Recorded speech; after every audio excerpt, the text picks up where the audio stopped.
being the center of attention po, kuya? Dahil hindi ako nagpakatotoo, kuya. OMG, Layla, nagpapakatotoo nga ba? Umamin na, Clifford, nagpapapansin daw, nagsalita na rin dahil si kuya mismo ang nagsabi kung gusto siyang makausap sa confession room ay pumasok. Mga naging kaganapan sa unang araw ng pagbayad nila sa parusa nila, ating pag-uusapan at hanggang kailan kaya ang parusa nila, makakaapekto ba to sa nominasyon? Well, may aabangan tayo. Based sa pictures na ito ay talagang may bagong house guest na talagang pagtutuan pansin. At syempre naging kaganapan kahapon. Kaya before that guys, please naman, huwag niyong kalimutan mag-like, comment, subscribe, and pa-hit the notification bell for more PBB Celebrity Collab updates. Maraming salamat sa support. Subscribe na. Well, ito nga ang highlights na magiging kaganapan mamayang gabi sa PBB Celebrity Collab Edition 2.0.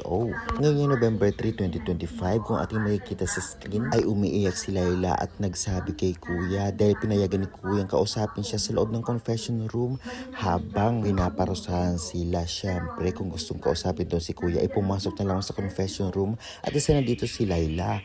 Grabe ang iyak niya at sabi niya pa nga dito kahit marami siyang violation ay nagpapakatotoo siya at kilala daw siya ng kanyang mama. Grabe ito dahil heartbreaking.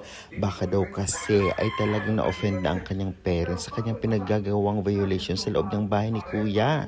Sa tingin nyo guys, tama ba ang sinabi nitong si Layla? Napahiya kayo siya sa kanyang fans at sa kanyang parents? Samantalang Clifford inamin din na gusto niyang nasa kanya ang atensyon ng lahat. Siguro kaya hindi niya na-control ang kanyang sarili kaya marami siyang nagawang violation dahil dito. Anong say nyo guys about sa sinabi ni Clifford kay kuya? Marami pa kaya housemates ang talagang pupunta kay kuya at kakausapin siya dahil sa violation dahil napakahirap ng pinapagawa ni kuya ngayon na pagbayad na sa kanilang parusa. Yan nga ang pinaka-highlights mamayang gabi at hindi lang yan syempre, bigyan na muna natin ng pansin ang naging kaganapan kagabi. Nag-umpisa na nga ang may tinding parusa ng housemates dahil dito inuna ang paglilinis sa loob ng bahay ni kuya at may inspector na talagang pumasok ng bahay at chinek ang kanilang paglilinis o ginawa kung talagang okay at malinis na.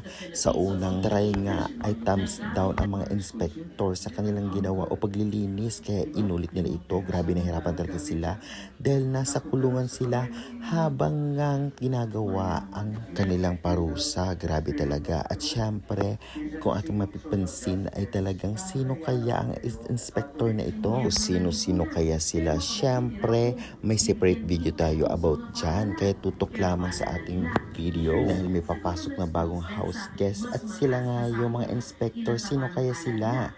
I-comment mo nga at huwag kalimutan mag-like and subscribe for more PBB Celebrity Collab Edition 2.0 updates. Thank you very much.